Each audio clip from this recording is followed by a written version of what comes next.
The Sunfallen Road, Book 2, Chapter 7. For many vampires, the long years of our lives become unbearable at the thought of spending them alone. The night I went to the House de la Rue, a dark truth came home to me, unprompted, that I had spent the better part of 2 centuries alone, not really a part of the world, but watching it. I had spent all those years alone, in company, but not relating. I had become so involved with the work I was doing that it had consumed me, like snow consumes a flower in winter.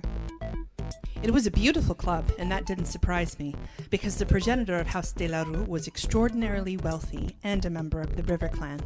The French mother of this house had come over from France nearly 100 years ago, and she had been wealthy then, too. Supposedly, this woman was close to 500 years old, so I guess she'd had plenty of time to make herself some money and put it to good use. As it was, the youngest Lady de la Rue, the progenitor's adopted daughter, spotted me right off. The regent of Chicago had sent her an email with my photograph and asked that she make me welcome.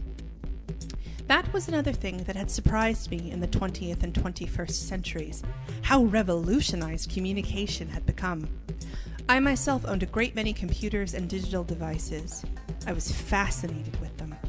Some vampires develop fascinations, some with art, with books, with just about anything.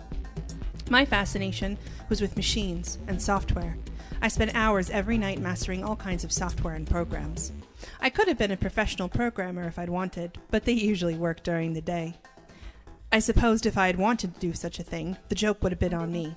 Many of the programmers I have met since that time seem to genuinely hate their jobs, so perhaps it's just as well. In any case, my mastery of various technologies assisted me greatly in my work, another point in my favor among some of the other elder vampires. Another fascination was fashion. I had watched the gothic fashion trend develop over 2 centuries, and I adored modern gothic clothing. Tonight I was wearing a black taffeta ball gown with a tulle underskirt and a black lace overlay, a black choker, and boots. Old fashions die hard though, and I often wore my hair in the style of the early 19th century, with curls covering my forehead and ears, and the rest of my hair bound up into a bun or gathered into a band. Strangely, this hairstyle wasn't all that uncommon in the modern era, so it was rarely noticed. Lady Marguerite de la Rue was a beautiful woman. Dark curls, dark eyes, a very Parisian accent, a classic French beauty. She greeted me in French and embraced me briefly. "Greetings, Lady Emissary. Welcome to the House de la Rue." "Merci, Madame la Rue," I responded. "Your house is beautiful." "As you can see," she said, taking my arm and walking me through the club, "we welcome all kinds here. Although this is a place meant for us, many humans come here as well." "I have to admit I was very surprised to see humans," I remarked. "I have never seen a place where vampires and humans gather peacefully."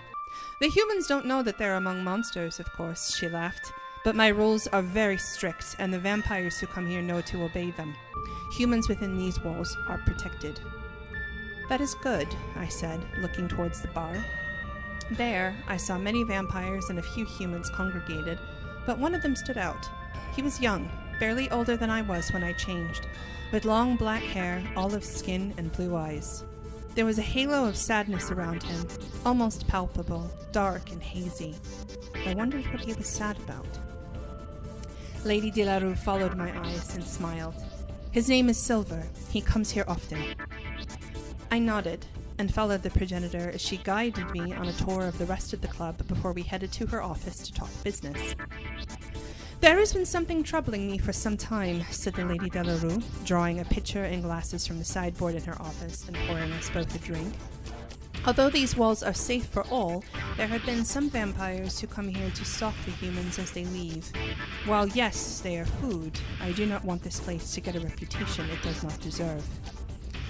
She handed me a glass and I sipped thoughtfully.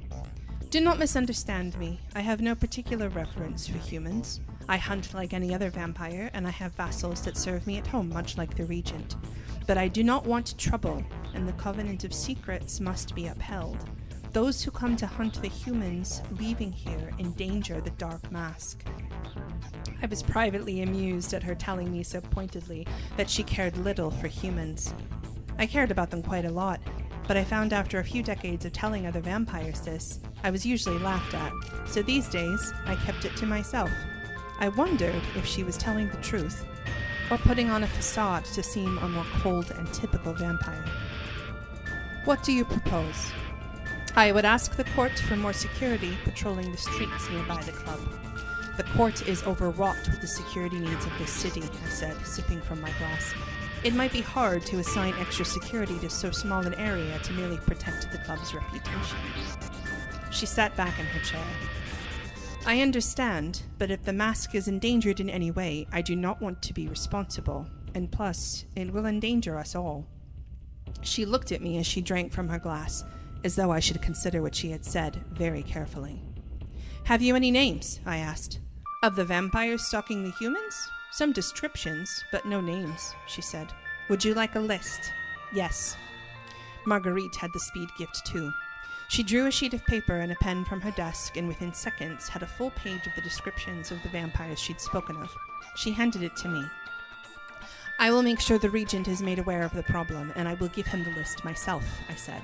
I hope we can help you, but it might be some time in coming. She nodded. I appreciate your help. I smiled at her, and she smiled back. Well, as long as you are here, would you care to stay for a while?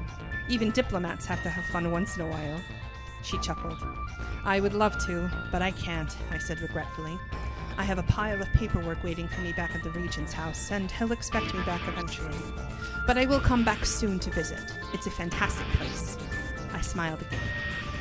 You are always welcome, Lady Aguilar, she said, rising to her feet and embracing me formally, as one noblewoman would another. Come, I will walk you out. She took me back downstairs into the main club and kissed my cheeks, European style. Be well, and come back soon. I will, I promised, and as I turned to go, I saw that young man, Silver, going out through the French-style double doors. I bid Lady de la Rue goodbye, and I followed him.